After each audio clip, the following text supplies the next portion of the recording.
엄마, 선물이야. 아들이 환하게 웃으며 쇼핑백을 내밀었습니다. 그래, 고맙다. 박 씨는 잠시 미소를 지으며 그것을 받았습니다. 명품 화장품 세트였습니다. 뚜껑을 열자 은은한 향이 번졌고 박 씨의 눈빛이 서서히 식었습니다.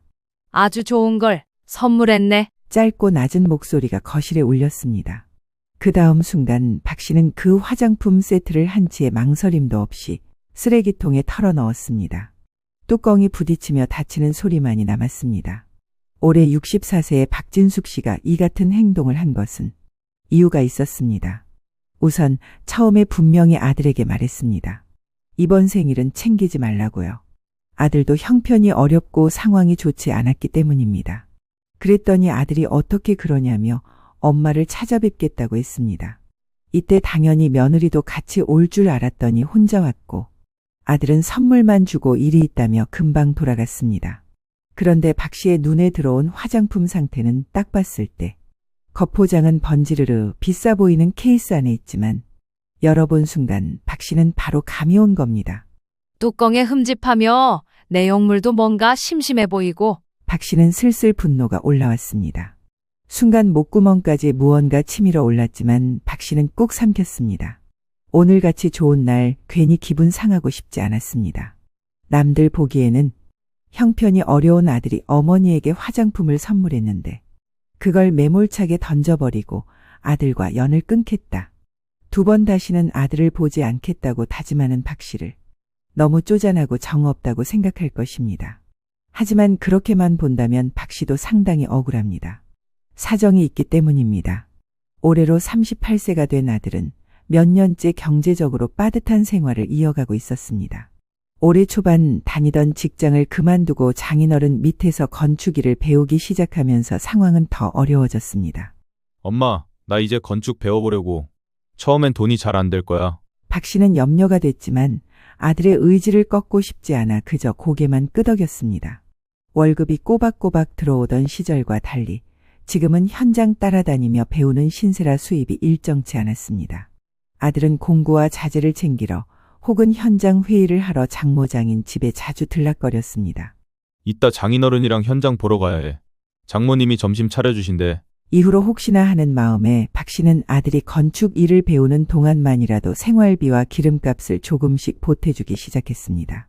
수입이 들쭉날쭉하면 처가 쪽에서 눈치 보일까 걱정됐기 때문입니다. 어느 날 저녁 아들이 전화를 걸어왔습니다. 엄마, 현장에 가져갈 안전화 좀 사야 하는데 괜찮지? 그래, 얼만데? 인터넷에서 바로 주문해 줄게. 며칠 후엔 또 엄마, 이번 달은 기름값이 좀 모자라네. 조금만 보내줄 수 있어? 기름가? 뭐 차를 얼마나 타고 다니길래 그래? 장인어른 모시고 현장 다니는데 내가 오롯이 다 내는 게 맞잖아. 톨비 한 번을 안 내주시더라고. 기름값은 당연하고. 아이고, 그래. 네가 고생이 많다. 아들은 물건을 받아들거나 계좌 알림이 뜨면 역시 우리 엄마밖에 없다. 하고 웃으며 말하곤 했습니다.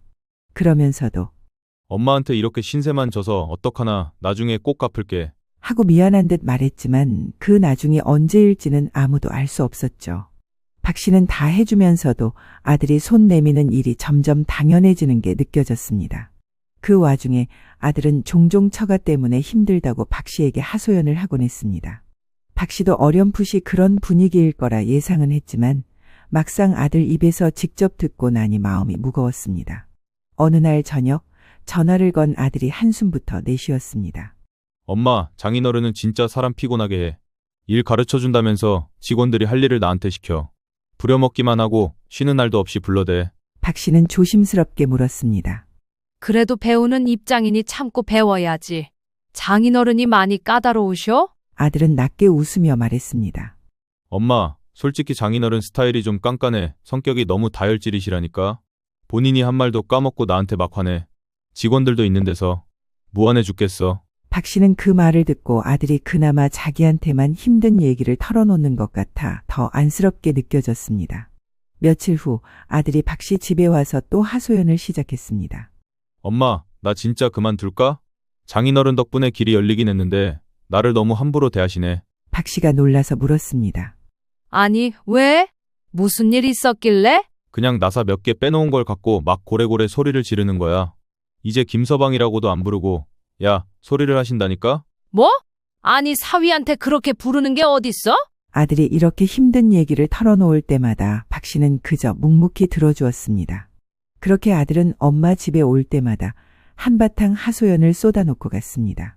현장에서 있었던 일, 장인 장모에게 서운했던 일, 처가 식구들 때문에 힘든 점까지 줄줄이 말하곤 했습니다. 그리고 밥상 앞에 앉으면 마치 몇 끼 굶은 사람처럼 젓가락이 쉴 틈이 없었습니다. 역시 엄마 밥이 최고야. 와이프가 해준 밥은 좀, 뭐랄까, 그냥 배 채우는 거지 뭐. 박 씨가 웃으며 타박했습니다. 야, 네 마누라가 들으면 서운하겠다. 아들은 웃으며 고개를 저었습니다. 아니, 진짜야. 처가 장모님 밥도, 좀 내 스타일은 아니야. 그게 유전인가 봐, 엄마. 진짜 요리 솜씨도 어떻게 그대로 물려봤냐? 그 말을 들을 때마다 박 씨는 기분이 좋으면서도 한편으론 마음이 짠했습니다. 이 녀석 거기 가서 입맛에도 안 맞는 밥 먹으면서 힘들게 지내는구나. 그래서 더 반찬을 싸주고 김치며 장조림, 나물까지 꼬박꼬박 챙겨줬습니다. 밥을 다 먹고 나면 아들은 꼭 이렇게 말했습니다. 엄마, 혹시 조금만 용돈 줄 수 있어? 이번 주는 기름값이랑 점심값이 좀 빠듯해서. 박 씨는 한숨을 쉬면서도 결국 지갑을 열어 몇 장을 넣어주었습니다. 주긴 줄 건데 엄마가 언제까지 주냐? 엄마도 넉넉한 거 아니야. 알아. 근데 엄마가 이렇게 챙겨주니까 진짜 힘이 난다니까. 심지어 반찬을 싸갈 때도 박 씨가 알아서 챙겨주기 전에 슬쩍 말을 꺼냈습니다. 엄마, 저번에 해준 멸치볶음 진짜 맛있었는데 혹시 남은 거 있으면 조금만. 박 씨는 또 부엌으로 가서 통에 담아주었습니다. 아들 눈치 보지 말라고 내가 챙겨주면 되지. 그래도 아들은 사돈 내서 잘 먹었다며 인사도 꼬박꼬박 하긴 했습니다. 그러다가 아들 생일이 다가왔습니다. 어느 날 전화가 걸려왔습니다. 엄마, 올해 내 생일은 그냥 넘어가려고. 일도 바쁘고 요즘 상황이 좀 그래서 당당하게 생일 챙겨 먹을 분위기가 아니야. 박 씨는 단호하게 대답했습니다. 그게 어디 말이 되냐? 그래도 밥은 먹고 가라. 너만이라도 와서 한 끼 먹어. 그렇게 약속한 날 박 씨는 아들이 좋아하는 반찬을 하나하나 손수 만들었습니다. 갓 지은 따끈한 밥, 고기 반찬, 나물, 국까지 푸짐하게 한 상을 차렸습니다. 아들이 들어서자마자 코끝을 벌름이며 웃었습니다. 와, 냄새가 진짜 죽인다. 역시 엄마 밥은 최고야. 밥을 먹는 내내 아들은 젓가락을 멈추지 않았습니다. 식사를 마친 박 씨는 미리 준비해둔 봉투를 꺼냈습니다. 자, 이거 힘내라는 의미로 주는 거니까 아무 소리 말고 받아. 아들이 눈이 동그래지더니 손사래를 쳤습니다. 아니, 엄마, 안 그래도 내가 요즘 계속 신세 지는데. 너 잘 되라고 주는 거야. 엄마 마음이니까 받아. 결국 아들은 웃으며 봉투를 받아들었습니다. 역시 엄마밖에 없어. 내가 진짜 성공해서 엄마한테 보답할 거야. 그 말을 남기고 아들은 만족스러운 표정으로 집을 나섰습니다. 다음 날 아침 박 씨의 휴대폰에 톡 알림이 울렸습니다. 보낸 사람은 며느리였습니다. 어머님, 어제 친정엄마 아빠가 사위 상 차려주셨어요. 사진 보세요. 궁금한 마음에 사진을 열어본 박 씨는 순간 말문이 막혔습니다. 사진 속에는 장모, 장인과 아들이 한 상 가득 차려진 밥상 앞에서 환하게 웃으며 식사하는 모습이 담겨 있었습니다. 고기구이, 각종 해물 요리, 전, 국 그야말로 잔치상이었습니다. 며느리는 사진 밑에 이렇게 덧붙였습니다. 우리 엄마 솜씨 어때요? 사위 기운 나라고 이것저것 해주셨어요. 박 씨는 참 다행이란 생각이 들었습니다. 그래, 너무 감사하네. 잘 챙겨주셔서 고맙다고 사돈께 인사 전해드려. 그런데 그 이후에도 아들은 집에만 오면 처가 험담을 했습니다. 하지만 묘한 건 며느리가 가끔 박 씨와 아들, 이렇게 셋이 있는 단톡방에 올리는 메시지였습니다. 사진과 함께 이렇게 적혀 있었습니다. 우리 아빠가 사위 자랑을 엄청나게 하시네요. 아빠가 남편을 너무 든든해 하셔서 둘이 나란히 출근하는 뒷모습 찍었어요. 혹은 오늘도 우리 엄마가 남편 먹으라고 보양식 해주셨어요. 사진 속 아들은 장인과 나란히 걸어가고 있었고 상 위에는 잘 차려진 음식이 놓여 있었습니다. 그런데 그 사진을 본 아들이 휴대폰을 내려놓으며 툭 내뱉었습니다. 엄마, 저거 다 보여주기야. 사실 별거 없어. 괜히 요근내 내 기분 나쁠까봐 저렇게 올리는 거야. 박 씨는 순간 멈칫했습니다. 그래? 근데 사진 보면 엄청 챙겨주는 것 같던데. 아니야. 진짜 챙겨주는 건 없어. 그냥 말만 번지르르 한 거지. 그 말을 들었지만 박 씨의 마음 한쪽은 점점 복잡해졌습니다. 내가 믿는 게 맞나? 아니면 며느리 말이 맞는 건가? 아들의 하소연과 며느리의 단톡방 글 사이에서 박 씨의 마음속 혼란은 점점 커져갔습니다. 그러던 어느 날 아들이 뜬금없이 말했습니다. 엄마, 나 이번에 해외 출장 다녀와야 해. 박 씨는 그냥 고개를 끄덕였습니다. 그래, 일 잘 보고 와라. 몸 조심하고. 출장 얘기를 들었을 때도 별다른 생각은 없었습니다. 아들이 장인 밑에서 건축일을 배우면서 해외 현장도 한 번쯤 가볼 수 있겠거니 했습니다. 그렇게 며칠이 지나고 박 씨는 아들의 출장 얘기를 잊어버릴 즈음이었습니다. 집 초인종이 울렸습니다. 엄마, 출장 다녀왔어. 아들이 환하게 웃으며 쇼핑백을 내밀었습니다. 박 씨는 놀란 듯 웃으며 물었습니다. 웬 선물이야? 출장 가서 엄마 생각나서 샀지. 생일도 못 챙겼잖아. 박 씨는 순간 마음이 따뜻해졌습니다. 맨날 엄마한테 받는 것만 당연히 여기더니 이런 깜찍한 짓도 하네. 그런데 거실로 들어와 쇼핑백을 열어본 순간 박 씨의 표정이 굳어졌습니다. 안에는 번쩍거리는 명품 화장품 세트가 들어있었습니다. 겉보기엔 새 것처럼 보였지만 박 씨의 눈은 예리했습니다. 뚜껑 부분에 아주 미세한 흠집, 살짝 뭉쳐있는 크림, 용량이 절반 정도 줄어있는 듯한 자국이 보였습니다. 박 씨는 속으로 중얼거렸습니다. 이거 누가 쓰던 거네. 아들이 부엌에서 물을 마시며 말했습니다. 엄마, 이거 비싼 거야. 면세점에서 산 거라니까. 박 씨는 애써 표정을 숨기며 웃었습니다. 그래, 고맙다. 출장도 피곤했을 텐데. 아들은 아무렇지 않게 과자를 집어먹으며 얘기했습니다. 이번 출장 힘들었어. 장인어른이 계속 뭐 챙겨오라고 해서 가방이 무거워 죽는 줄 알았어. 그래, 바빴겠네. 아들이 떠난 뒤 박 씨는 거실에 놓인 화장품 세트를 한참 바라보았던 겁니다. 보는 내내 찜찜했고 박 씨는 어쩐지 그 화장품 세트를 더는 만지고 싶지 않았습니다. 그리고 박 씨의 이 예감은 바로 다음 날 정확히 적중했습니다. 그날 박 씨는 저녁 설거지를 막 끝내고 소파에 앉아 있었습니다. 그때 휴대폰이 띵 하고 울렸습니다. 보니 며느리 이름 옆에 사진 10장을 보냈다는 알림이 떠 있었습니다. 어머님, 이번에 다녀온 여행 사진이에요. 그 밑에 하트 이모티콘이 주르르 붙어 있었습니다. 박 씨는 여행? 하며 고개를 갸웃하다가 사진을 눌렀습니다. 순간 숨이 턱 막혔습니다. 첫 번째 사진은 동남아 어딘가로 보이는 바다 위에 장인, 장모, 아들, 며느리 넷이서 활짝 웃고 서 있었습니다. 그리고 바로 글이 달렸습니다. 저희 베트남 패키지 여행 다녀왔어요, 어머니. 너무 좋아요, 베트남. 모두 새하얀 단체 티셔츠에 모자를 맞춰 쓰고 있었고 배 뒤편에는 푸른 바다와 유람선이 보였습니다. 두 번째 사진은 해산물 레스토랑 테이블 위에 랍스터, 꽃게, 새우가 산더미처럼 쌓여 있고 안사돈이 엄지 손가락을 세우고 활짝 웃고 있었습니다. 아들은 그 옆에서 본인 장모의 어깨에 팔을 올린 채 다정하게 찍었더군요. 세 번째 사진은 리조트 수영장에서 커플 선베드에 앉아 음료를 마시는 아들과 며느리. 뒤쪽에서는 장인, 장모가 발을 담그고 있었고 모두 편안하고 여유로운 표정이었습니다. 사진이 계속 이어졌습니다. 야시장, 오토바이 투어, 스파 마사지, 그리고 며느리의 메시지가 한 줄씩 올라왔습니다. 남편이 엄마 생신이라고 비행기 값 샀어요. 완전 감동. 저희 엄마, 아빠 너무 좋아하셨어요. 남편 덕에 꿈만 같은 시간을 보냈대요. 박 씨는 그 내용을 읽고도 말이 안 나왔습니다. 장모 생신이라고 저런 큰 돈을 썼다니.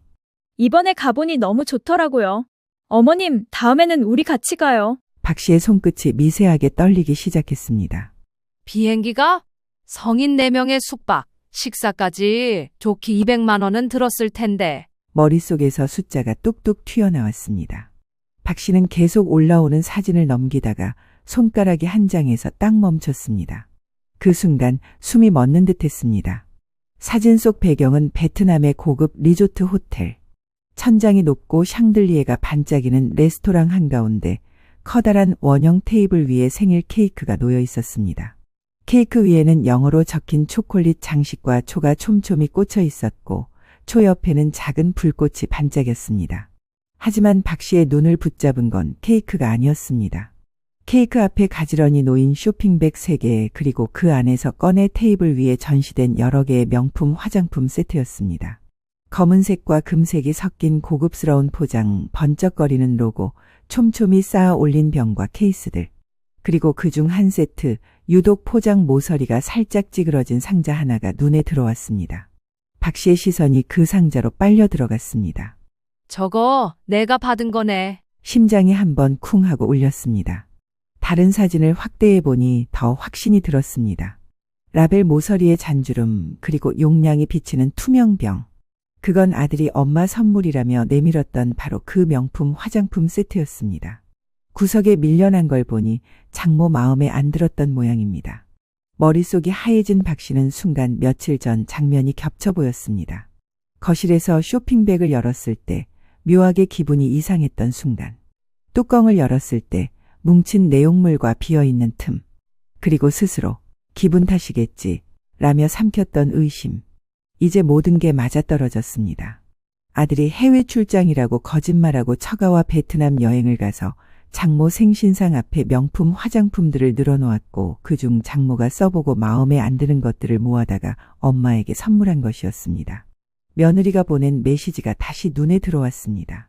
남편이 엄마 생신이라고 이런 선물까지 준비했어요. 엄마 너무 좋아하셨어요. 메시지 뒤에는 장모가 화장품 병을 들어 올리며 환하게 웃는 사진이 있었고 그 옆에서 아들이 함께 웃고 있었습니다. 박 씨의 손끝이 부들부들 떨렸습니다. 이게 나한테 온 거였구나.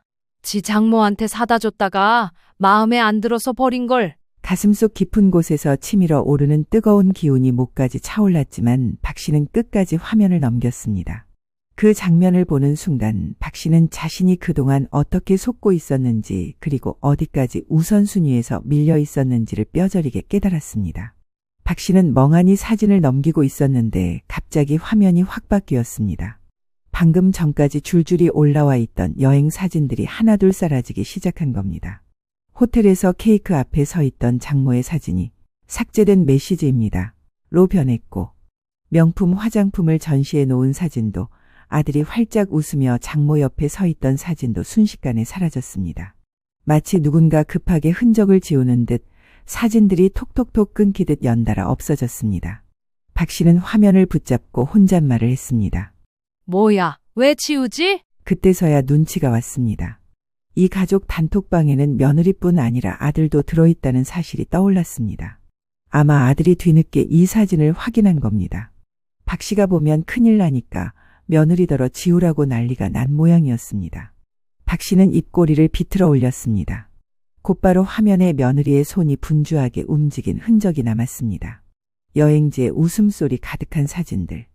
리조트 풀장에서 장모 장인과 찍은 단체 사진. 아들이 장모의 어깨에 팔을 두른 채 서 있던 사진까지 전부 흔적만 남긴 채 사라졌습니다. 하지만 아무리 지워도 톡방에는 메시지를 삭제했습니다. 라는 기록이 줄줄이 남았습니다. 그 빼곡한 삭제 기록이 오히려 더 큰 소리로 상황을 말해주는 것 같았습니다. 박 씨는 핸드폰을 내려다보며 깊게 숨을 들이마셨습니다. 이제는 변명도 못하겠네. 삭제된 화면 속에 아들의 다급함과 며느리의 당황이 고스란히 비쳐 보였습니다. 그 순간 휴대폰이 울렸습니다. 어머님, 저 지금 올라간 사진 있잖아요. 혹시 보셨어요? 왜? 저기, 어머니, 그거요. 잘못 올린 거예요. 여행 아니었어요. 며느리의 어색한 웃음과 떨리는 목소리. 박 씨는 단칼에 잘랐습니다. 됐어. 신경 쓸 거 없다. 아, 그게, 어머님, 죄송해요. 저기, 이번에 어머님 생신을 깜빡해서. 저희 엄마랑 얼마 차이 안 나시는데. 괜찮아. 나 밥 먹어야 해서 그만 끊을게. 며느리는 어쩔 줄 몰라 했지만 박 씨는 차갑게 전화를 끊었습니다.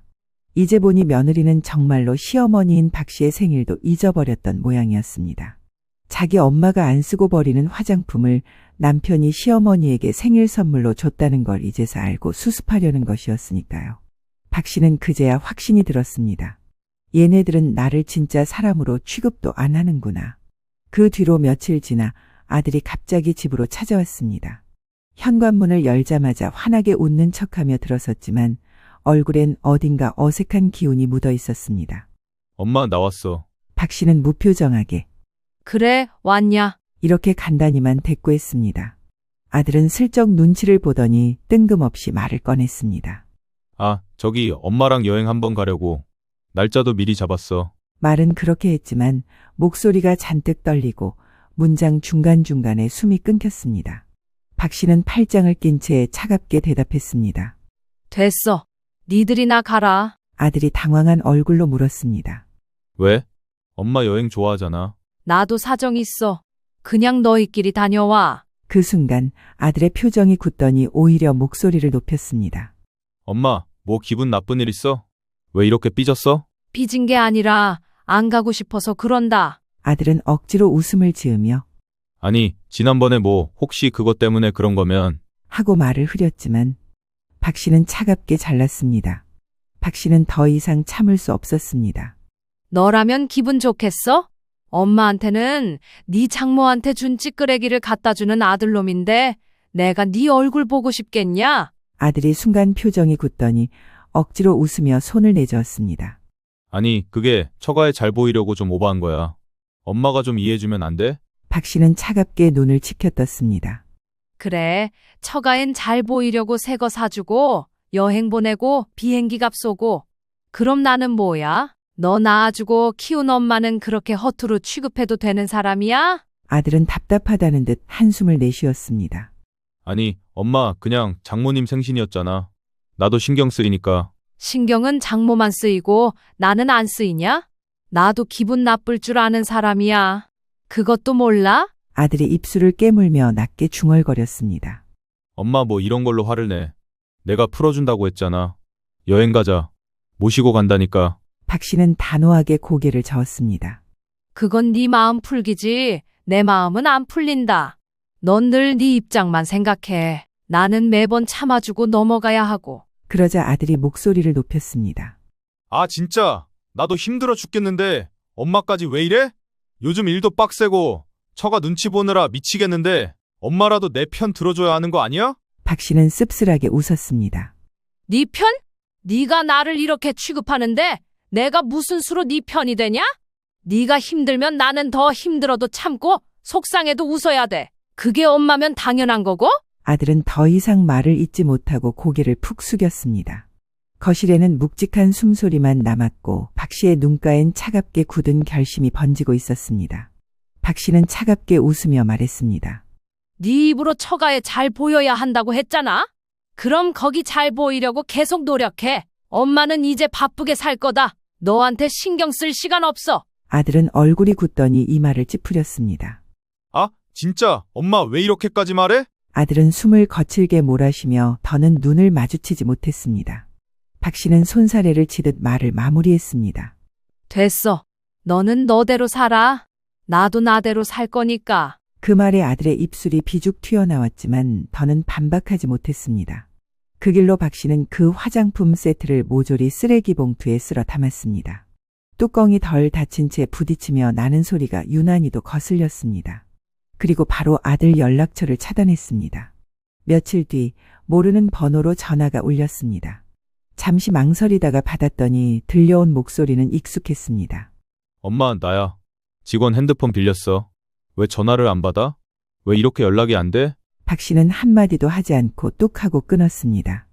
혹시 몰라 현관문 비밀번호도 바꿨습니다. 아들이 올 법한 시간에는 일부러 외출했고 우연이라도 마주치지 않으려고 동네 마트 가는 시간까지 바꿨습니다. 하지만 어느 날 집 근처 골목길 모퉁이를 도는 순간 정면에서 아들이 불쑥 나타났습니다. 엄마 잠깐만 얘기 좀 하자. 박 씨는 한치 망설임도 없이 차갑게 말했습니다. 여기 이제 네 집안이야. 멋대로 드나들지 마. 아들이 당황한 듯 웃으며 다가왔습니다. 엄마 왜 그래? 그냥 그냥이 어딨어. 네가 한 짓 생각해봐. 더 이상 나 이용하지 마. 아들은 입술을 깨물었지만 박 씨는 고개를 돌리고 발걸음을 옮겼습니다. 그러자 아들은 목소리를 한껏 높였습니다. 엄마 뭘 그렇게 오래 삐져서 난리야? 좀 그만 풀어. 억울하다는 듯한 표정에 박 씨는 숨을 깊게 들이마셨습니다. 그리고 단호하게 받아쳤습니다. 나 그간 너 장가 보내놓고도 밥 챙겨주고 반찬 싸주고 용돈까지 챙겨주느라 고생했다. 남들은 거꾸로 하던데 넌 어떻게 된 게 역으로 네 엄마한테 더 받아가냐? 너한테 바라는 거 없어. 내 몫은 내가 챙길 거야. 그니까 엄마 나도 그만. 아들은 순간 말을 잇지 못하고 눈만 깜빡였습니다. 박 씨는 그렇게 말을 끝맺고 단 한 번도 뒤를 돌아보지 않은 채 발걸음을 옮겼습니다. 아들은 뒤에서 뭔가 중얼거렸지만 바람에 흩어져 더는 들리지 않았습니다. 이후 박 씨는 더는 같은 생각 속에서 괴로워하고 싶지 않았습니다. 이제 그만. 내 마음은 내가 지켜야지. 스스로에게 그렇게 말하며 마음을 딴 데로 두기 위해 근처 실버 직업지원센터를 찾아갔습니다. 센터 문을 열자 환하게 웃으며 반겨주는 직원이 있었습니다. 어서 오세요, 어머니. 어떤 일 알아보러 오셨어요? 박 씨는 씩 웃으며 대답했습니다. 그냥 집에만 있긴 싫어서요. 몸 쓰는 일이라도 좋으니 하루 종일 바쁘게 지낼 수 있는 거면 돼요. 그날 이후 박 씨는 아들에게 주던 모든 지원을 단칼에 끊었습니다. 엄마, 혹시 이번에 하고 전화를 걸어올 때도 바로 전화를 끊었습니다. 며느리 연락도 받지 않았고 셋이 있던 단톡방에서도 나와버렸습니다. 차단 버튼을 누르며 박 씨는 속으로 중얼거렸습니다. 뭐라고 생각하건 상관없어. 이젠 너희 둘 때문에 흔들리지 않아. 대신 동네 친구들과 자주 만나기로 했습니다. 시장 근처 분식집에서 김밥과 떡볶이를 나눠 먹으며 세상 시시콜콜한 이야기에 웃음이 터졌습니다. 아이고, 너 얼굴에 화색이 도네. 무슨 좋은 일 있어? 좋은 일까진 아니고 그냥 사람들하고 어울리니까 살겠네. 사람들 사이에 섞여 웃으며 지내다 보니 그동안 억눌렸던 답답함이 조금씩 풀렸습니다. 그리고 직업지원센터를 통해 작은 일자리 하나를 알아봤습니다. 어머니, 이건 어때요? 오전만 근무하고 오후엔 자유시간이에요? 박 씨는 잠시 생각하다가 고개를 끄덕였습니다. 좋아요. 해볼게요. 새로운 일에 도전하는 거 나쁘지 않네요. 이제 박 씨의 하루는 달라졌습니다. 아들에게 실망할 것도 배신당한 기분을 느낄 것도 없습니다. 이제는 나한테 집중해야지. 거울 속 환하게 웃는 자신의 얼굴을 보며 박 씨는 다시 한번 다짐했습니다. 그래, 지금이 내 시간이다.